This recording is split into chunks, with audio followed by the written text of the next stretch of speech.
আসসালামু আলাইকুম, সবাই কেমন আছেন? আজকে আমি খুবই মজার জিলাপি বানাবো। জিলাপিটা আজকে আমি প্যাকেটের মিক্স দিয়ে বানাবো, দেখবো যে কেমন হয়, আপনাদেরকেও দেখাবো। জিলাপি মিক্সটাকে প্রথমে আমি একটি বাটির মধ্যে নিয়ে নিলাম। এর মধ্যে এই কন্টেনারটা দিয়ে পানি দিয়েছি। এই কন্টেনারটাও এই জিলাপি মিক্সের সাথে ছিল। এখন এটাকে ভালো করে মিক্স করে নিয়েছি। এখন আমি একটি চিনি শিরা বানিয়ে নিব। 1 কাপ চিনি দিয়ে নিলাম, এর মধ্যে 1 কাপ পানি দিয়ে দিচ্ছি, তার মানে এটা একটা ঘন শিরা হবে। চিনি আর পানিকে ভালো করে মিশিয়ে আমি এটাকে জাল করে নিব। জিলাপি ভাজার জন্য একটি ফ্রাই প্যানের মধ্যে পরিমাণ মতো তেল দিয়ে নিলাম। তেল গরম হতে থাক, এর মধ্যে আমি বোতলের মধ্যে জিলাপির মিক্সটাকে ভরে নিচ্ছি।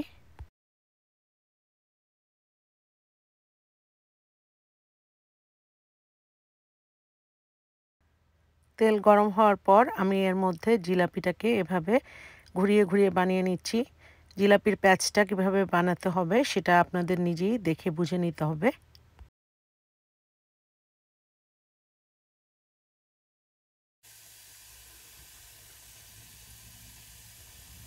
এভাবে বাকি সব জিলাপিগুলোকে আমি এভাবে বানিয়ে নিব এবং এগুলোকে তেলের মধ্যে ভেজে নিব।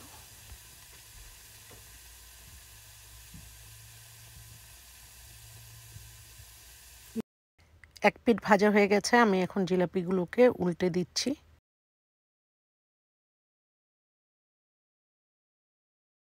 আমি আরও কয়েকটি জিলাপির প্যাচ দিয়ে আপনাদেরকে দেখাবো।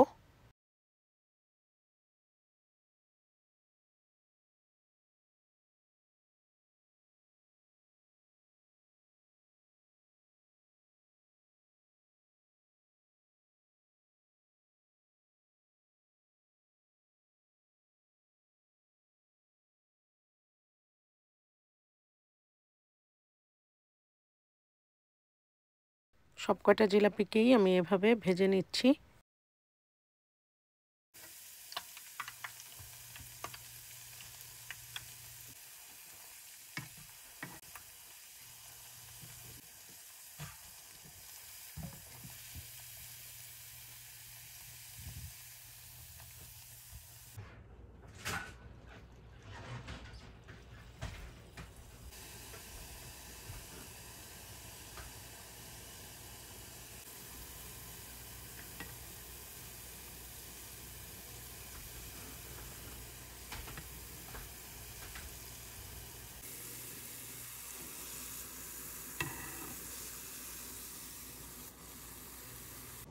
সব কয়টা জিলাপি আমার ভাজা হয়ে গেছে। এখন আমি এগুলোকে চিনি শিরার মধ্যে দিয়ে দিব। তৈরি হয়ে গেল খুবই মজার জিলাপি। খেতে খুবই মজার হয়েছে, দেখতেও খুব সুন্দর হয়েছে। ভালো লাগলে প্লিজ লাইক করবেন, শেয়ার করবেন, কমেন্টস করে জানাবেন।